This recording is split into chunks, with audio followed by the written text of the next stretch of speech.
So this happened a couple years back in 2018. I was 19, fresh out of high school, doing odd jobs to save up for college, babysitting, yard work, house sitting, whatever paid cash. That summer, my cousin Eli asked me for a favor that I now seriously regret agreeing to.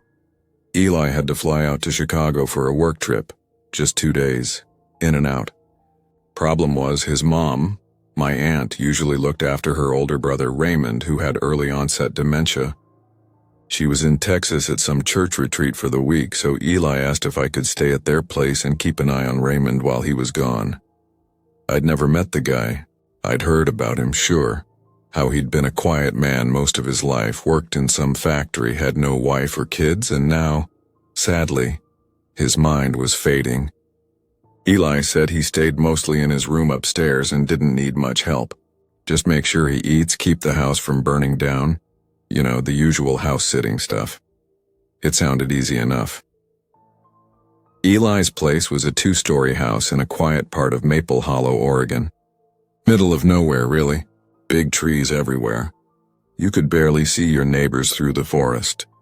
His house had that old wood smell and creaky floors that made every step sound like it mattered. He showed me around, told me the fridge was stocked, gave me a key, and told me Raymond knew someone would be staying. Then he left. The first day was chilly. I hung out in the backyard, laid in a hammock with a book and soaked up the sun. I made lunch and left a plate on the kitchen counter for Raymond. Never saw him come down. I knocked gently on his door, second one on the right upstairs, and told him food was ready. No answer, but I heard a low grunt from behind the door. It was like, not quite a yes, but not a no either. Just noise. I figured that meant he heard me. I never saw his face. Not that day. Later that night, I took the guest room across the hall. I left my door open a crack just in case he needed anything. The house was so quiet that every little creak felt loud. Around midnight, I heard a door open down the hall, followed by these heavy, fast footsteps pounding down the stairs. Then not even a full minute later, those same footsteps came crashing back up and disappeared behind a slammed door. It was so sudden and loud it gave me goosebumps. I remember just lying there frozen under the blanket, trying to listen for anything else. But that was it. The next morning, I went downstairs and saw the plate I'd left for him was empty and back in the sink. Cleaned even. Okay, cool. At least he was eating. The rest of the day I stayed outside for the most part.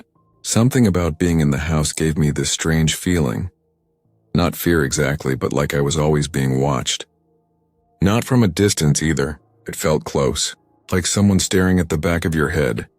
At one point, while lying in the hammock, I got that same chill and looked up. The upstairs bedroom window, Raymond's room, was open, and I swear I saw a figure just standing there behind the curtain. Pale face, not moving, watching. When I blinked, it was gone. I packed up my stuff and went back inside.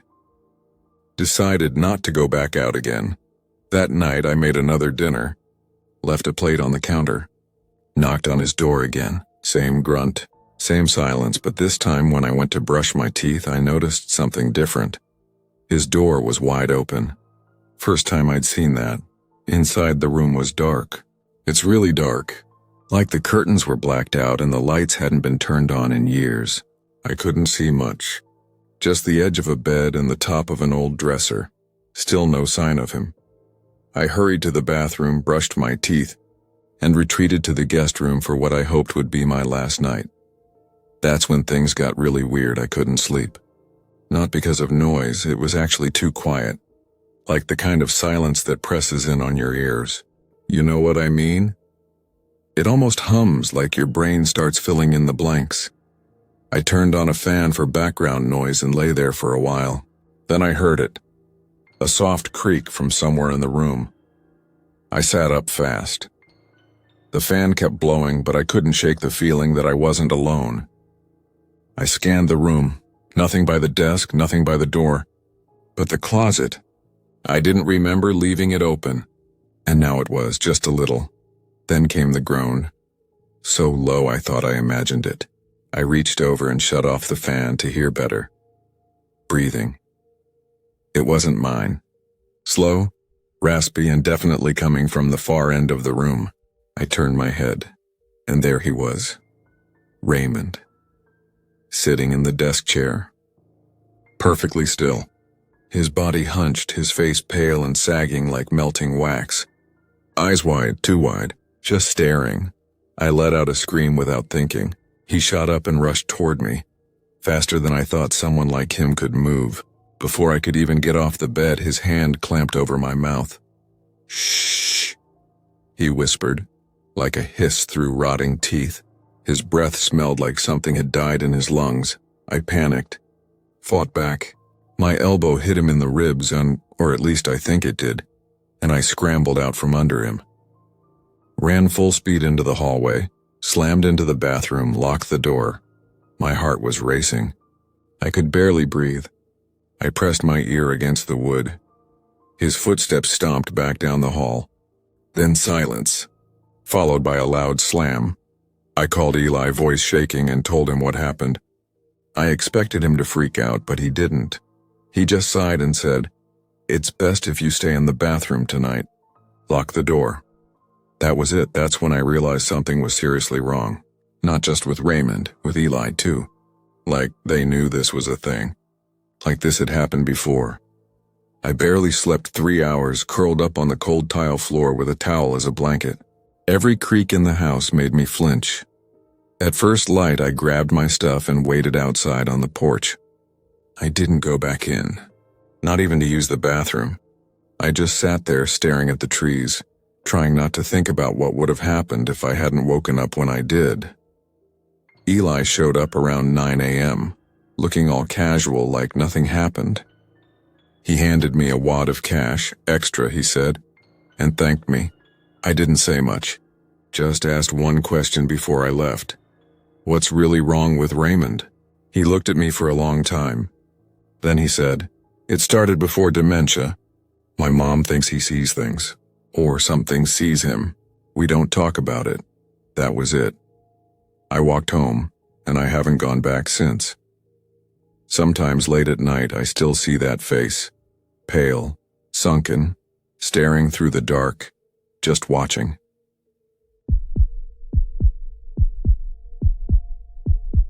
Have you ever heard a story so strange, so creepy, that it just sticks with you no matter how many years go by? Well, I've got one like that. It's not mine. It happened to my Uncle Jake when he was younger. But the way he told it, sitting around the fire one night with a flashlight under his chin, well, let's just say I couldn't sleep right for a week. This happened a long time ago, way back in 1986, in this small, quiet town called Maple Hollow up in Michigan. You know the kind of place, big pine trees everywhere, old wooden houses with wraparound porches, neighbors who've known each other their whole lives. That kind of quiet, where even the wind feels like it's whispering secrets. Uncle Jake was about 22 at the time. He'd moved back in with his mom and stepdad, my grandparents, after college didn't quite work out. They lived on a dead-end street where all the houses looked like they came from another decade. No traffic. Just birds, squirrels, and the occasional rusted bike left out too long. Next door to them lived an older couple, Mr. and Mrs. Dorsey. Mr. Dorsey was one of those quiet, slightly grumpy old men who spent a lot of time in the garage with his tools. Mrs. Dorsey, her name was Elaine, was friendly, but a little off.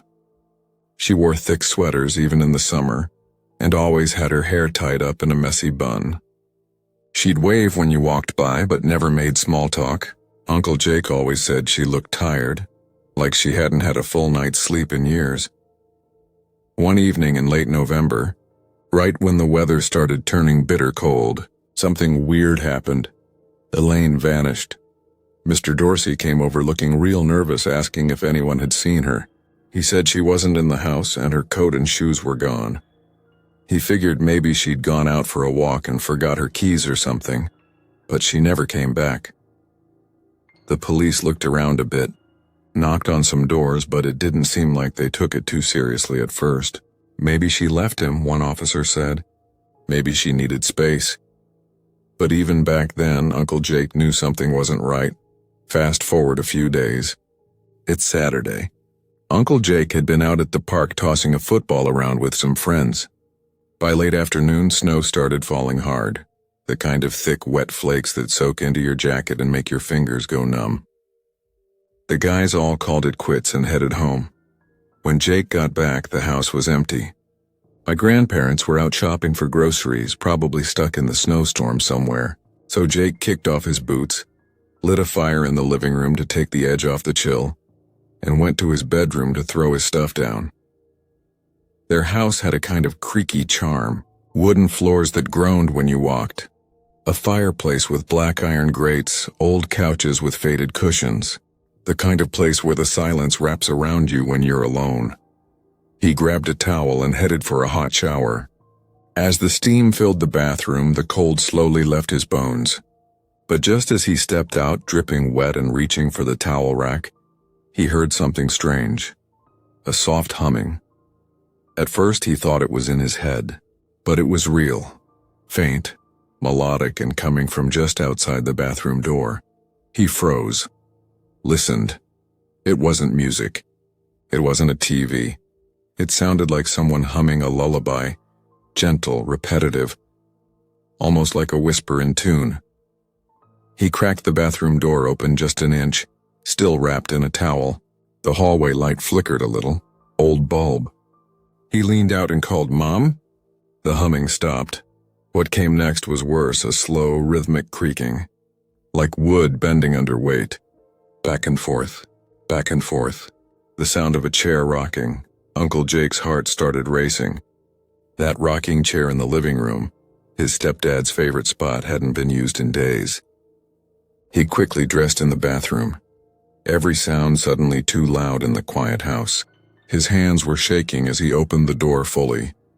He stepped into the living room, and there she was, Elaine Dorsey, sitting perfectly still in the rocking chair.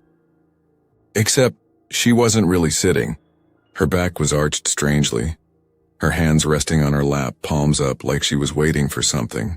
Her eyes were open, locked right on him, wide and glassy. Jake couldn't move, couldn't breathe.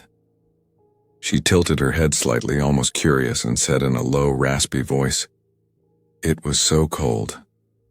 I had to find a warm place. Her lips barely moved. Her breath didn't fog in the air like his did. Jake turned and ran faster than he ever had in his life. He bolted out the front door, not even grabbing a coat, and pounded on Mr. Dorsey's door next door until his fists hurt. "Elaine's in our house," he shouted. "In the chair!" Mr. Dorsey blinked like he didn't understand. He looked pale, confused, but followed Jake anyway. They rushed back into the living room, but the chair was empty. The fire still crackled. The room was warm, but there was no one there. No sign of her.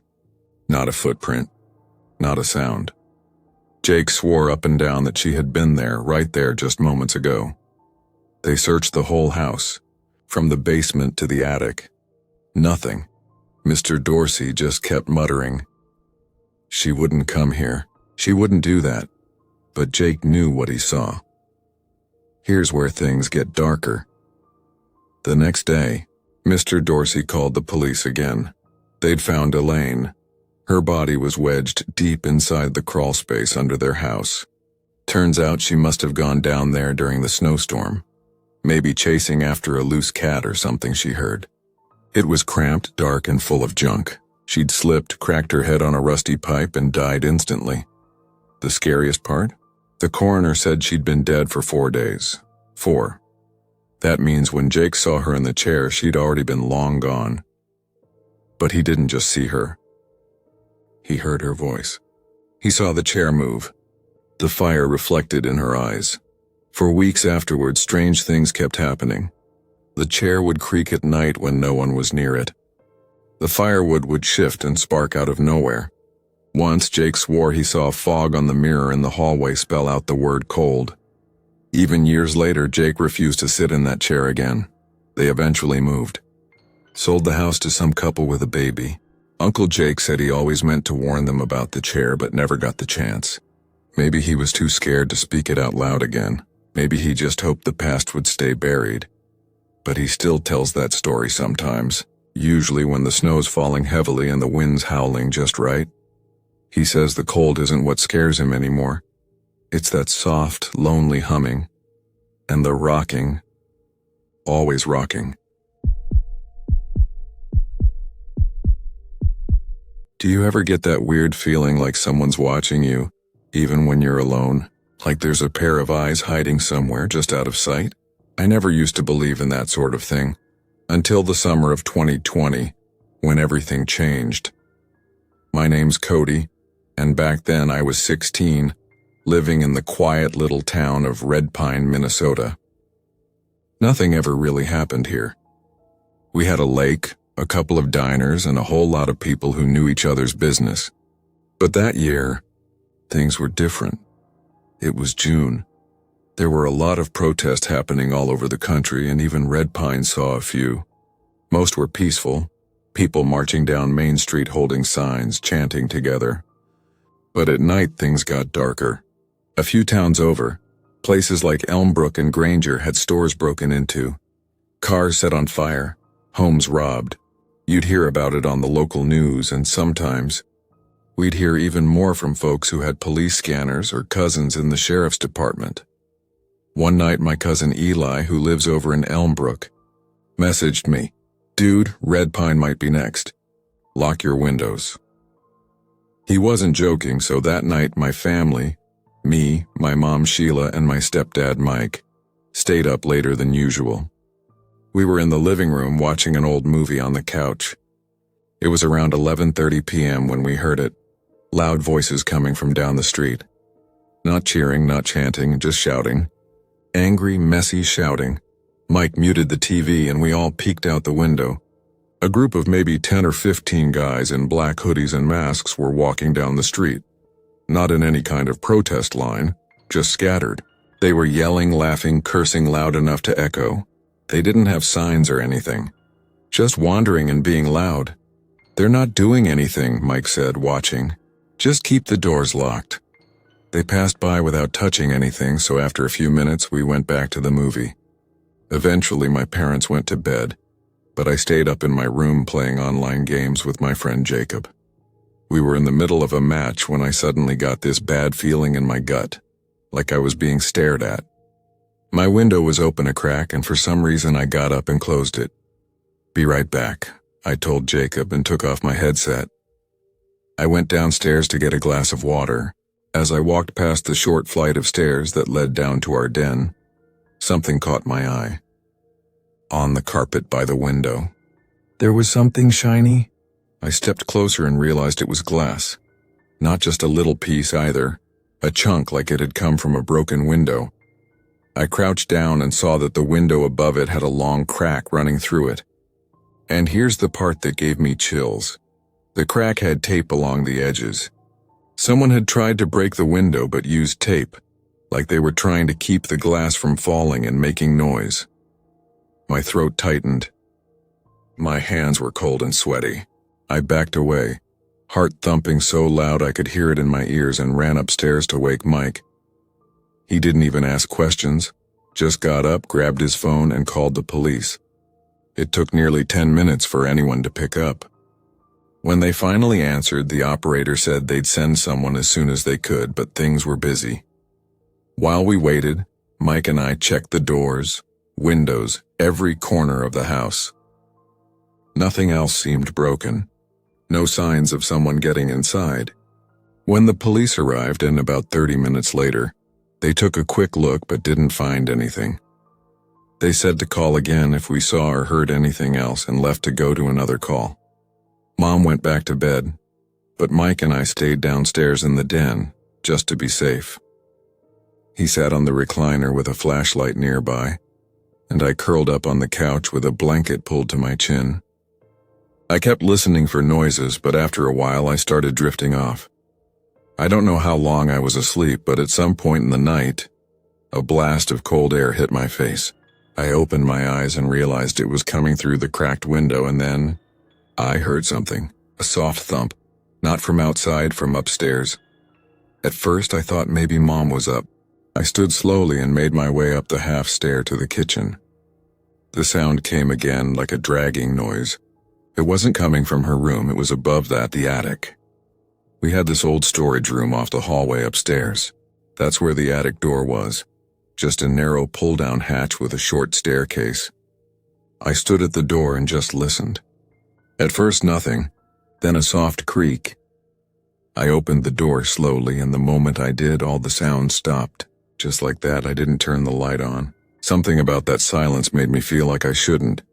I crept up a few steps, just enough to peek into the shadows. And then, I felt it, something brushing my hair, not like a breeze. Not like cobwebs. Fingers. Someone was running their fingers through my hair.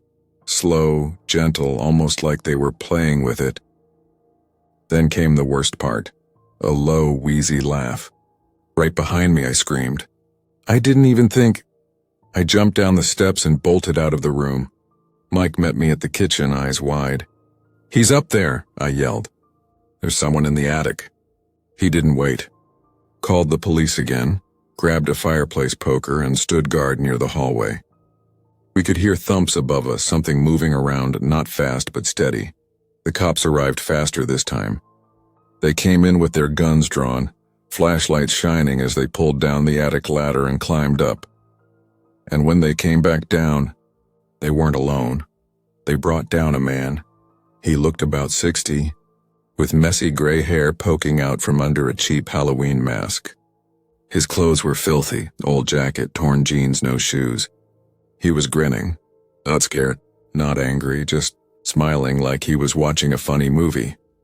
When they put him in the back of the police car, one of the officers asked him what he was doing in our attic. "I saw the news," the man said, still smiling. "Thought I'd join in the fun. People keep the good stuff in attics, right?" That's what he said. Like breaking into someone's house and hiding in their attic was a game. He said he was alone. The police searched the rest of the house just to be sure. Found nothing, but here's the part that stays with me, even now 5 years later. He had a backpack with him. Inside were some tools, a small hammer, a roll of tape, a hunting knife, and a single photo. It was of me, a picture taken from outside my bedroom window. At night, I never heard what happened to him. The cop said he had a long history of mental health issues. No known address, probably living out of abandoned buildings.